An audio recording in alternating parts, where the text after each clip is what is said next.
Hentikan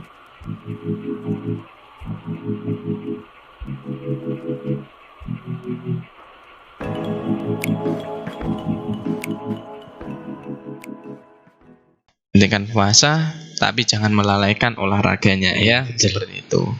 Jadi itu tadi olahraga yang disarankan ya seperti sepeda ya pada waktu itu tadi pas waktu ngabuburit ya juga boleh sama teman-temannya ataupun sendiri, dan jogging, lari-lari kecil itu ya. Jadi disarankan untuk olahraga yang untuk itu ringan-ringan, yang ringan, tidak memproses begitu banyak tenaga nggih.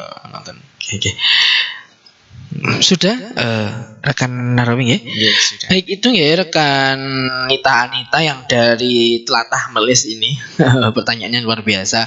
Jadi memang penting ini, kiranya olahraga apa ya yang bisa kita lakukan di waktu puasa, karena ketika kita tidak puasa kan banyak sekali olahraga. Kita kan bebas, misalkan mau renang itu kan bisa, tapi kalau mau lari sekencang apapun, nanti kalau haus kita bisa minum. Tetapi kalau puasa tentunya kita terbatasi oleh tenaga dan juga fisik. Ini kira-kira apa ya olahraga? Tapi dan sudah dijawab oleh rekan Nahrawi yang juga luar biasa. Jadi ada diusahakan, jadi ada olahraga yang ringan. Olahraga ringan berarti yang tidak terlalu memporsir banyak tenaga. Ya misalkan olahraga yang santai bisa jogging, lari, ataupun tadi juga disampaikan oleh rekan Nahrawi seperti bersepeda sambil ngabuburit, itu kelihatannya kan juga santai, dan itu juga bersepeda, tidak melulu tiduran untuk bermalas-malasan. Oke, terima kasih. Itu dari jawaban dari rekan Nahrawi untuk rekan Anissa yang berada di Melis. Dan ini masih ada 2 pertanyaan lagi yang masuk. Ada 2 pertanyaan lagi yang masuk. Mungkin kita batasi ya, karena waktu kita juga hampir selesai nih. Kita batasi sampai 4 saja. Ini sudah ada 4. Ini dari Rekanita Anjar dari IPPNU Ranting Gandusari ya.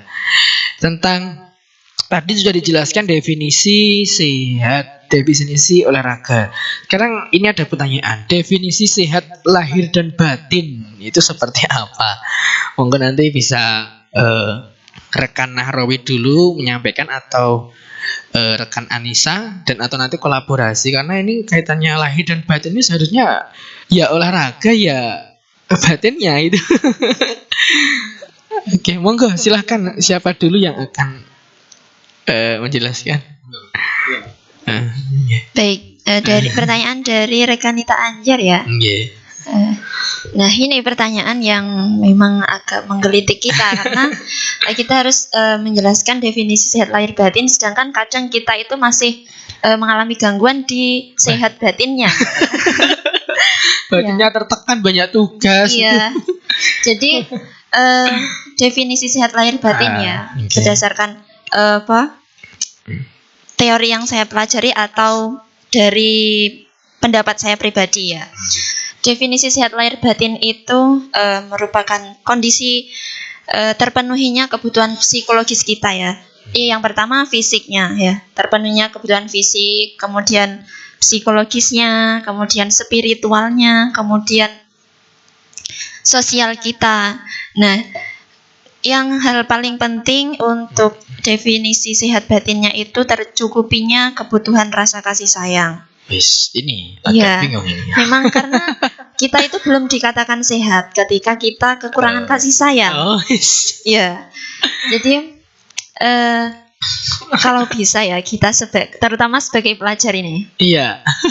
Sebagai pelajar kita bisa memenuhi kebutuhan fisik kita dengan berolahraga. Iya. Kemudian dengan sosial kita kan, kalau kita pelajar sering bersosial ya, kita selalu tercukupi ya insya Allah, karena kita merupakan pelajar yang sosialnya itu sangat sudah berjalan optimal.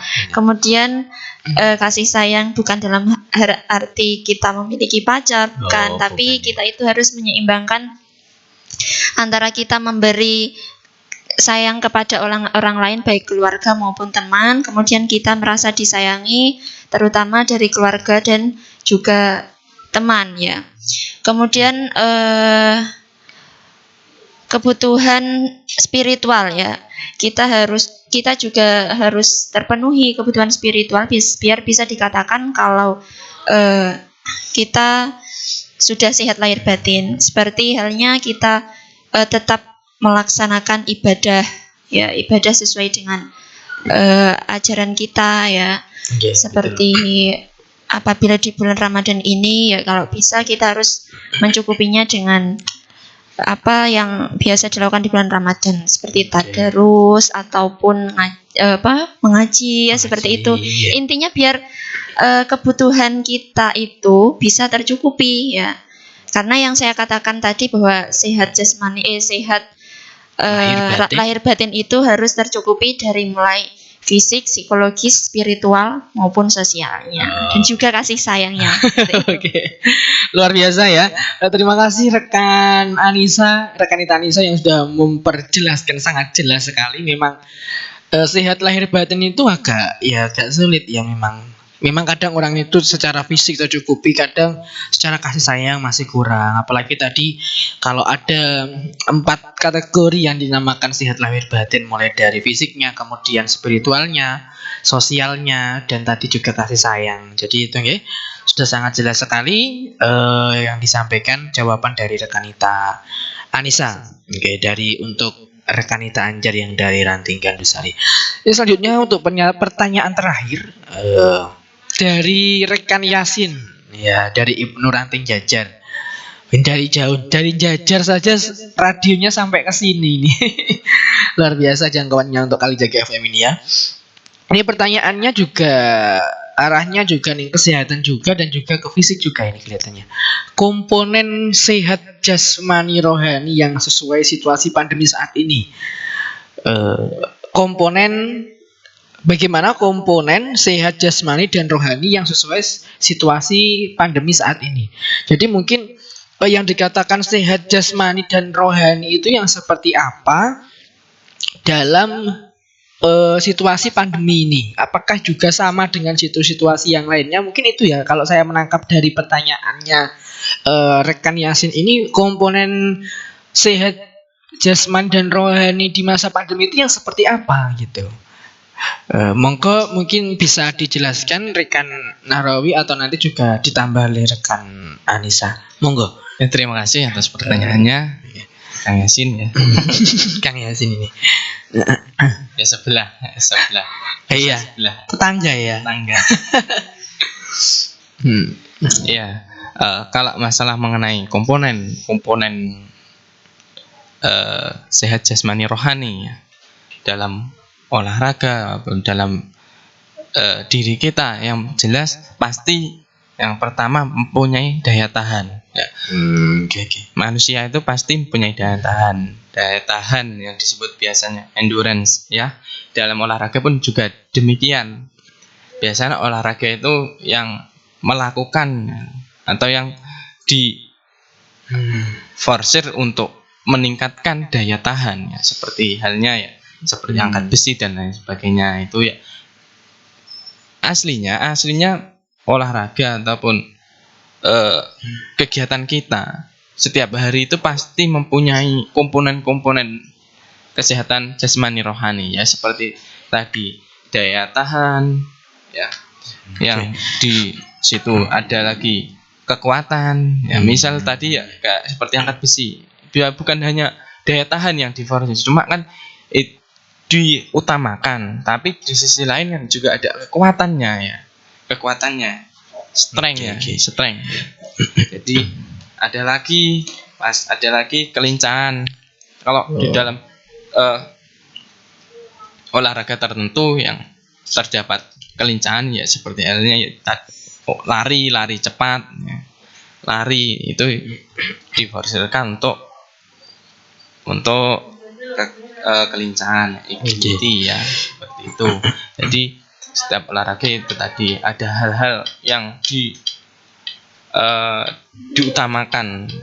Jadi kalau kita menginginkan daya tahan meningkat ataupun kekuatan, kelincahan, ya ada lagi kecepatan, kan ada beberapa komponen-komponen yang tercantum dalam olahraga itu tersebut. Oke. Ada lagi kelentukan, Ya. ya, seperti itu. Berarti Jadi, banyak sekali ya banyak komponen-komponennya. Ya. komponen-komponennya. Salah satunya mungkin kalau di masa pandemi ini ya tentunya tidak berbeda dengan masa-masa yang lainnya, dan kalau di puasa mungkin daya tahan ya yang lebih Ya itu utamakan. daya tahan tubuh kita dalam menghadapi, khususnya karena musim pandemi mungkin menghadapi virus-virus ini ya.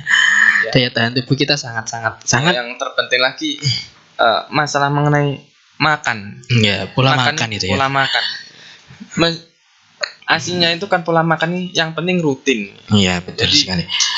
Dianjurkan kan 3 kali sehari. Jadi pas waktu puasa kan 2 kali kan ya, Nggih. sahur dan buka. Dan berbuka. Jadi itu ya baik saja. Baik saja. Oke. Yang penting rutin. Ya. Yang kurang baik itu yang tidak rutin. Ya seperti itu ya Mbak ya. Ya rekan Mbak.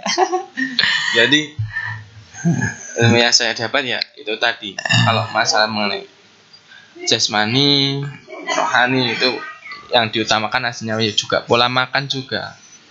Pola makan, olahraga yang teratur, ya jangan terlalu diforsir.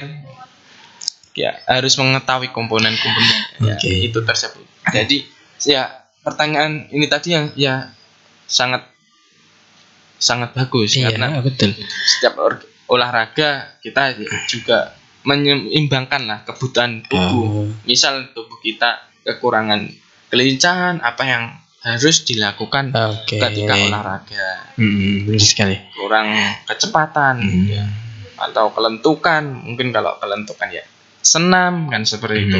Kalau betul. kecepatan dan kelincahan tadi ya lari. Oke. Daya tahan dan kekuatan ya misal angkat besi dan lain sebagainya. Kalau di rumah mungkin angkat panci juga atau angkat dandang biar tahannya juga kuat ya. Jadi ini ibu-ibu luar biasa, setiap sore selalu angkat dandang.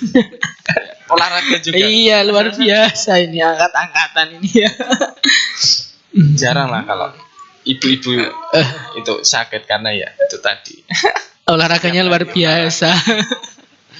Kalau udah sepuh ya beda lagi kan? Iya, memang ya ada kekuatan fisik juga yang pengaruh kalau sudah tua.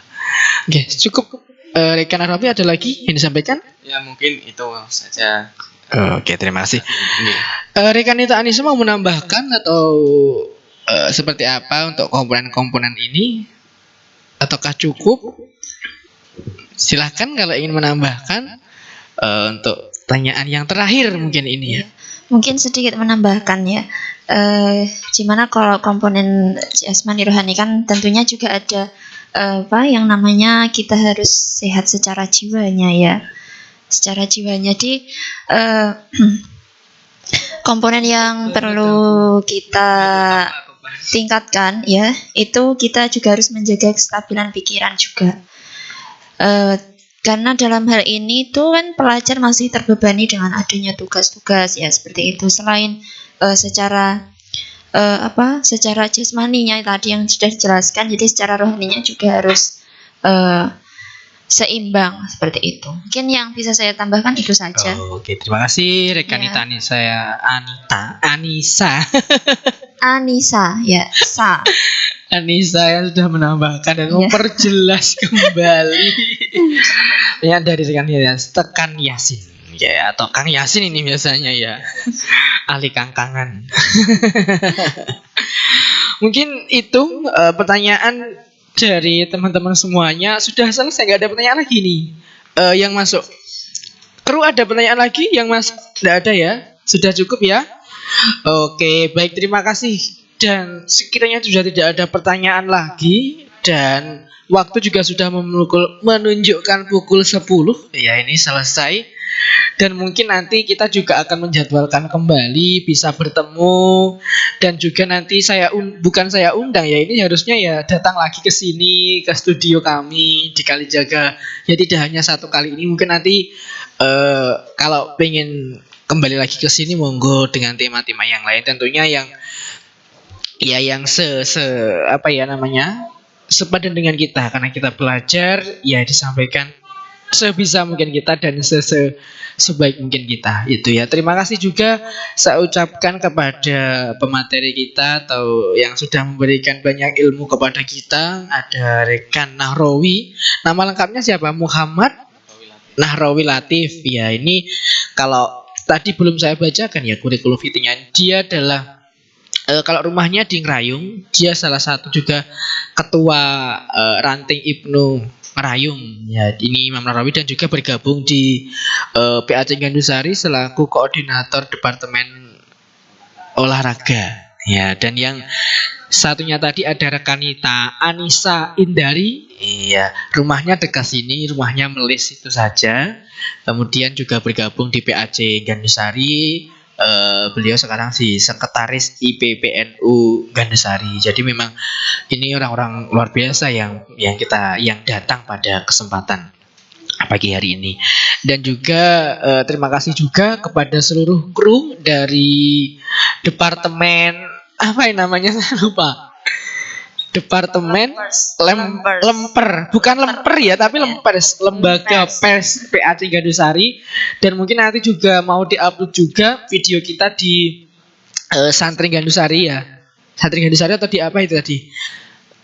Ya di Santri Gandusari. Dan juga hari ini juga live juga di IG PAC Gandusari. Terima kasih sekali lagi sudah mau mampir ke Kalijaga FM. Semoga ini bukan pertemuan pertama dan terakhir kita, tapi nanti semoga ada jadwal-jadwal lain dan juga materi-materi lain yang juga menarik untuk kita bahas bersama di studio ini. Dan mungkin itu tadi sedikit kalau saya simpulkan pembahasan kita pada kesempatan pagi hari ini adalah bagaimana kita bisa menjaga kesehatan dan juga olahraga di masa pandemi ini. Tentunya tadi banyak pertanyaan juga bagaimana namanya apa tadi yang pertama tadi saya lupa. Rekan Nita Anissa pertanyaan tentang yang pertama tadi tentang sahur itu. Iya, tidur ya, tidur setelah sahur gimana? Makan ya, makan setelah tidur setelah makan, maksudnya itu tidur setelah makan. Jadi satu ilmu lagi, memang kalau setelah makan diusahakan 30 menit setelahnya itu ya duduk atau ya tidak tiduran lah istilahnya, biar makanan itu benar-benar tercerna dengan baik masuk ke usus besar ataupun usus-usus yang lainnya. Dan minum Yakult tentunya ini. Biar ususnya sehat. Iklannya. Nggak ada iklan, nggak sih. Biar guyon. Selanjutnya tadi ada pertanyaan kedua, bagaimana olahraga yang tepat di masa pandemi, dan juga dijelaskan juga dan di masa pandemi dan di masa puasa ini, yang tentunya olahraga yang tidak terlalu memporsir begitu banyak tenaga dan energi. Jadi sehingga olahraga itu tidak mengakibatkan jenengan semua mokel. Nanti kalau puasa berat-berat menggoknya kemana ini? Ya ke warteg yang rubuh itu ya. Ada warteg viral kemarin kebanyakan pelanggan jadi Venom dan juga jadi monster semuanya. Nah, jadi itu ya. Jadi olahraga, tapi olahraga yang tentunya tidak terlalu memporsir banyak tenaga dan energi. Dan yang ketiga tadi juga ada pertanyaan, bagaimana sih definisi sehat secara lahir dan batin? Ini kelihatannya ini yang bertanya lagi tidak sehat batinnya. Jadi memang perlu sekali lihat sehat tidak hanya dari fisik, tapi juga dari lahirnya kelihatan sehat dan juga batinnya terlihat sehat. Dan tadi juga harus disampaikan beberapa kategori dan kriteria bahwasanya yang namanya sehat lahir batin itu ya sehat secara fisiknya, kemudian secara rohaninya, sosialnya, dan juga tadi juga ada kasih sayangnya. Oke, ini yang kasih sayang ini yang mungkin agak ya, kasih sayang itu luas ya, tidak hanya jadi yang disampaikan oleh pemateri tidak hanya dari pacar, tapi adalah orang-orang terdekat kita, dari teman, dari keluarga, itu juga sangat penting juga. Dan juga tadi ada pertanyaan terakhir tentang komponen-komponen kesehatan ya, yang di masa pandemi itu yang seperti apa. Tentunya ya sama dengan komponen kesehatan di masa-masa yang tidak pandemi dan di masa tidak puasa tentunya ya. Jadi ada daya tahan, kelincahan, kekuatan, dan lain sebagainya tadi yang telah disampaikan. Mungkin itu ya pembahasan kita pada kesempatan pagi hari ini. Terima kasih sekali lagi saya ucapkan kepada dua pemateri kita yang luar biasa pada kesempatan pagi hari ini, dan semoga tadi yang seperti yang saya sampaikan tidak hanya bertemu pada pagi hari ini saja, tapi nanti juga bisa berkumpul di hari-hari berikutnya. Ya, mungkin itu saja. Terima kasih sekali lagi. Saya belum belum perkenalan tadi ya. Saya Mas Al telah menemani 1 jam pendengar semua setia Kalijaga FM. Terima kasih telah setia bersama Kalijaga FM, dan mohon maaf apabila ada kekurangan dan juga kesalahan. Tapi sebelum saya tutup, mungkin saya minta 1 kata atau 3 kata untuk untuk PAC dan tentunya untuk Kalijaga FM. Ini mulai dari siapa ya? Mulai dari rekan Nita Anissa. 3 kata untuk PAC dulu. Ya, untuk PAC Ibnu Gandusari, IPPN Gandusari. Untuk PAC ya. Iya. 3 kata. 3 kata ya. Jangan Kalau 1 kalimat tapi 4 kata boleh. Ngenyang ini wes ya, enggak apa-apa ya, wes tambah 1 ya. Jadi seperti motivasi ya ini. Iya. Bergeraklah untuk belajar, mencintailah NU dengan mengabdi. Oke, luar biasa ya. Bisa diulangi lagi? Bergeraklah untuk belajar, mencintailah NU dengan mengabdi. Oke, berarti bergeraklah untuk belajar ya. Kemudian mencintailah NU dengan mengabdi. Oke, luar biasa. Terima kasih rekan Nita Anissa. Dan yang satu lagi untuk Kalijaga. Oke. Untuk Kalijaga FM ya. Iya. Saya rasa ini sebuah pujian ya, atau sebuah apresiasi penuh terhadap Kalijaga FM, karena loyalitas sekali kita difasilitasi ya di sini, saling berbagi. Sukses, maju, mantap. Oke, terima kasih. Mantap sekali untuk Kalijaga FM. Semoga tetap mantap, maksudnya mantap, dan juga terus sukses dan maju. Terima kasih. Dan selanjutnya dari rekan Nahrawi. Iya. 3 kata atau mau ngenyang lagi seperti rekan Nita Anissa ini? Ini 1 kata tapi beribu makna. Oh, luar biasa. Malah ini dikurangi. Oke, luar biasa. Untuk PAC Gandusari dulu. Iya. Maksudnya maknanya pada diri saya. Kalau menurut orang lain ya tidak tahu lah.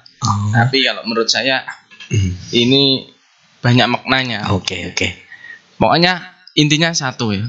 Belajar. Selalu belajar. Jadi ini dibuat kata berapa aja tetap masuk lah. Jadi 1 sampai lanjutnya sampai berapa, pokoknya sampai terhitung. Pokoknya belajar. Kita niatkan semuanya itu belajar. Nah, jadi gini, kalau kita niatkan semua itu belajar ya, yang jelas ketika ada kesalahan yang namanya belajar, ya kan? Jadi tidak ada salahnya kalau semuanya itu niatkan belajar. Ibadah pun kan seperti itu kan. Kita niatkan belajar ya, seperti itu. Nah, ya. Dan yang satu lagi untuk Kalijaga. Untuk Kalijaga FM. Ini spesial. Ini kita dapat ucapan dari orang-orang yang luar biasa ini ya. Tidak seperti biasanya. Monggo silakan. 3 kata atau mungkin mau ngenyang lagi 1 kata juga. Ya. Pokoknya jos lah. Jos margindos gitu lah. Jadi pokoknya Kalijaga ya jos, karena di Gandusari masih ya Kalijaga ini yang satu-satunya menerima kami selaku Ibnu IPPNU Gandusari, Ibnu PAC, Ibnu IPPNU Gandusari. Ini Kalijaga itu yang selalu mensupport lah perkembangan zaman ya. Jadi unek-unek yang kita impikan salah satunya kita salurkan di kita Kalijaga. tersalur di Kalijaga. Pokoknya ya jos itu jos banget lah. Terima kasih sekali. Jos selalu dan belajar selalu. Oke, luar biasa. Terima kasih. Mungkin itu ya statement terakhir atau statement penutup dari kedua materi kita. Tadi yang satu panjang saya tidak bisa menjabarkan. Intinya kalau kita mau kalau kita mau bergerak, maka bergerak itu adalah belajar. Kalau kita mau mencintai NU, makalah mencintai dengan mengabdi. Dan yang 3 kata untuk Kalijaga tadi adalah sukses, jaya, maju, dan mantap. Dan yang terakhir dari Rekan Nahrawi tadi 1 kata untuk PAC Ngandusari adalah belajar, untuk senantiasa belajar dan belajar. Dan 1 kata juga untuk Kalijaga adalah jos. Ya, terima kasih. Mungkin itu pertemuan kita pada kesempatan pagi hari ini, dan saya Mas Al, apabila banyak kesalahan mohon undur diri. Selamat bertemu minggu depan. Wallahu muwaffiq ila aqwamit thoriq. Wassalamualaikum warahmatullahi wabarakatuh.